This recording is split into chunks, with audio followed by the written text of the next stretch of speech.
Ginawaran si Chief Justice Alexander Gasmundo ng Honorary Doctor of Laws degree ng kanyang alma mater na Lyceum of the Philippines University.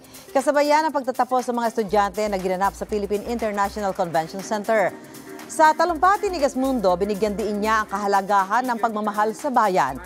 Paalala niya sa mga nagsipagtapos, dapat gamitin ang kanilang edukasyon para magsilbi sa iba at laging gawin ang tama.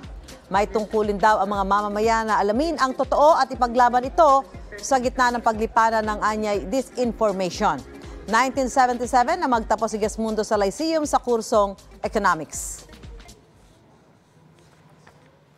Mauna ka sa mga balita. Bisitahin at mag-subscribe sa GMA Integrated News sa YouTube. Sa mga kapuso abroad, samahan nyo kami sa GMA Pinoy TV at sa www.gmanews.tv.